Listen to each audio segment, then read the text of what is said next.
As some of you may know, I have been to my first clergy conference last week. So how was it? I managed. To answer the question in a more formal way, I can talk about how the food was good, how the view in Whistler was spectacular, or how the lecture was very resourceful. But if I were to answer to my close friend, I would say it was like surviving in a jungle for me. Particularly whenever we had a social time, instead of becoming a social butterfly, being surrounded by new people, I felt butterflies in my stomach.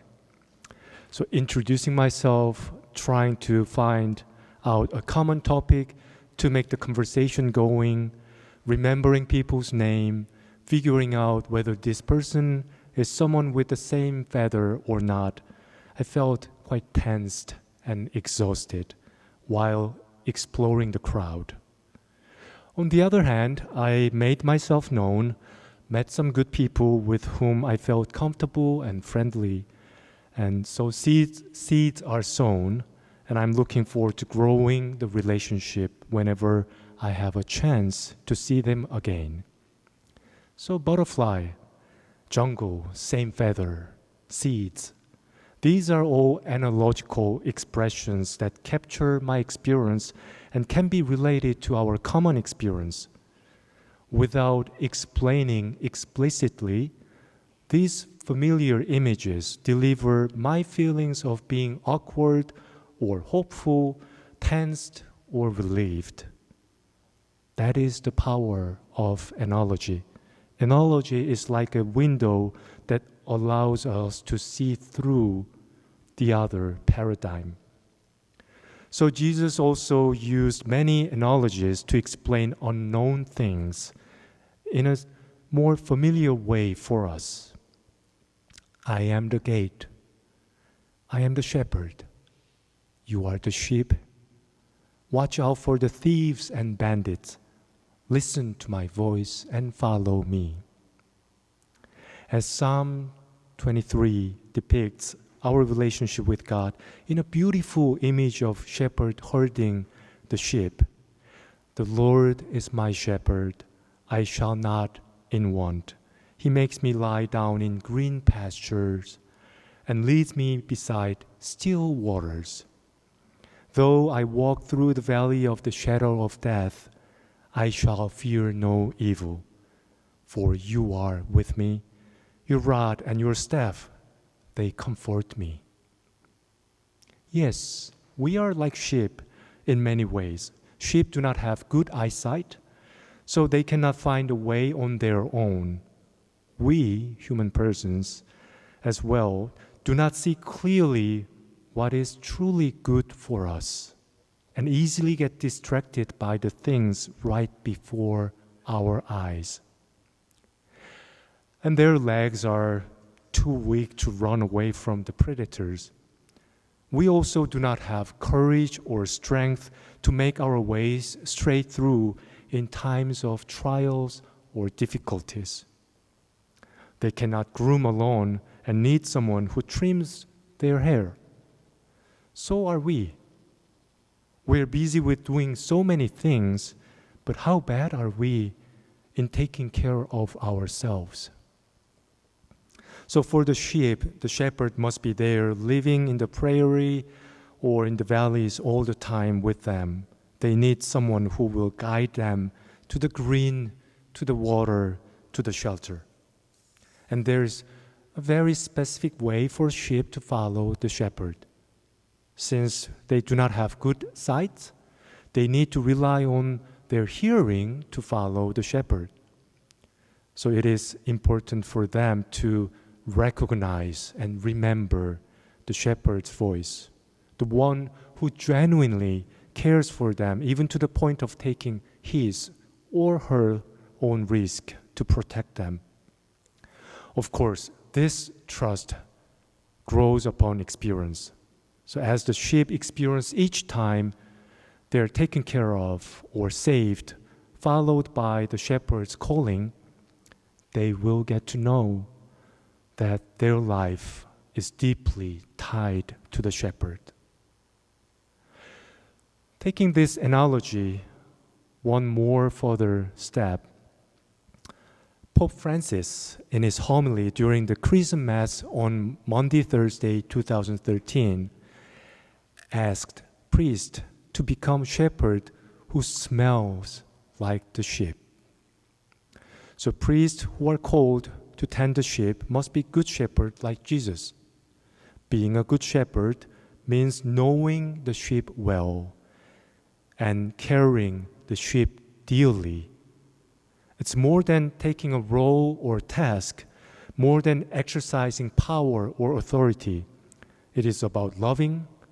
It is about growing an intimate relationship that makes each other united.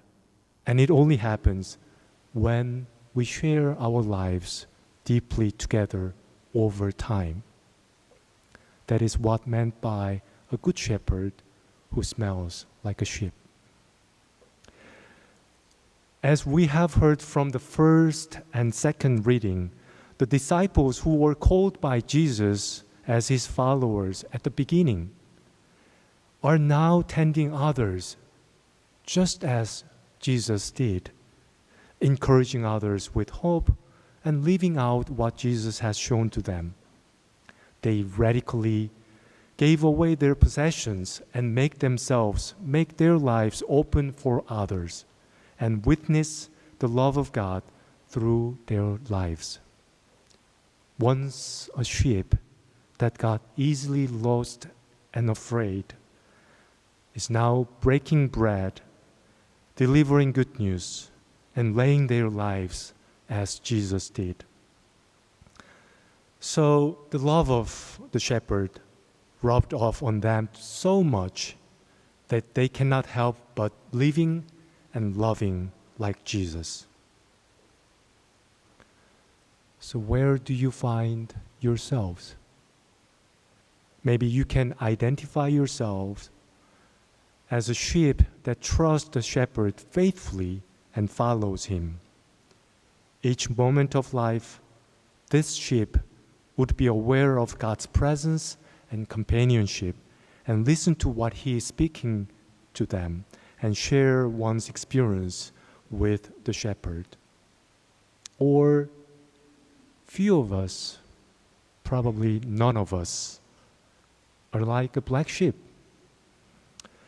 being full of ego, trying to put oneself on top, or in the shadow side, having failed to cherish oneself as we forget how much God cares about us, and wasting one's life wandering and being consumed by desires or despairs. Or we can be like a good shepherd. Some of us may see what Jesus saw, feel what Jesus felt, and do what Jesus did, out of the same love of the Father, same love for one another. Being compassionate with others who are in pain, being bold and courageous in pursuing justice, being persistent and patient in loving, and laughing and crying with others. Or sometimes I ask myself if I am not like a thief or a bandit. Do I take advantage of my position? Do I favor people based on my own taste? Do I ignore the opportunities of helping others for my own comfort? Or we may have all of this as parts of ourselves. Day by day, we get lost and found, take one step forward and two steps back. Part of us is stubborn and wants to be on our own, while another part of us longs to be whole in love.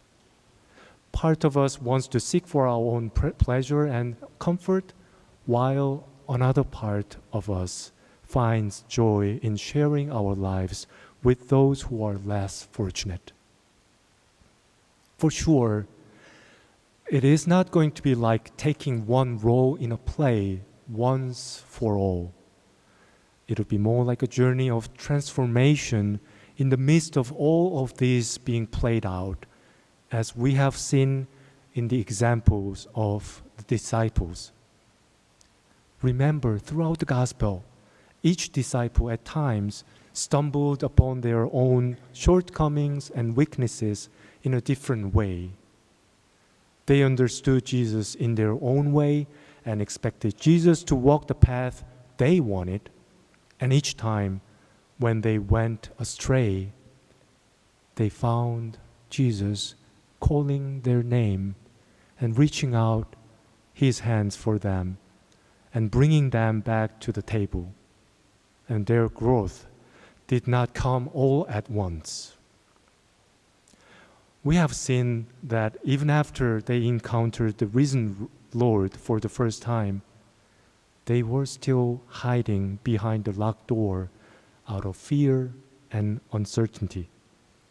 It was until when they were ready to open their hearts fully and allowing the Spirit fill their broken lives, and finally their memories of the Good Shepherd came to be alive and to be lived out.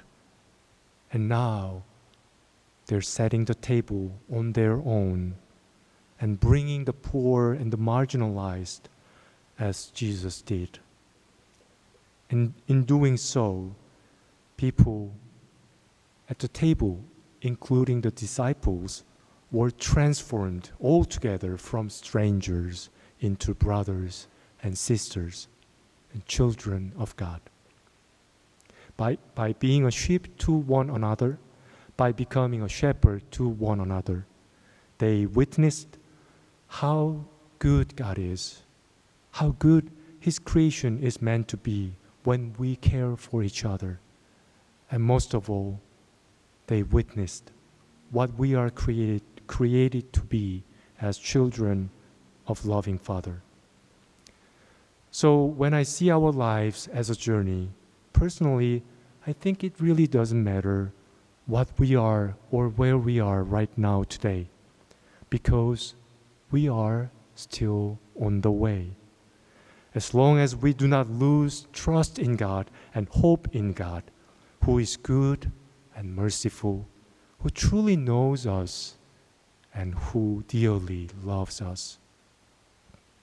God will make a path known at each step until we arrive at the green pasture and still water, through the dark valley and through the wilderness. Remember, He has told us, in the world, you will have trouble, but take courage. I have conquered the world.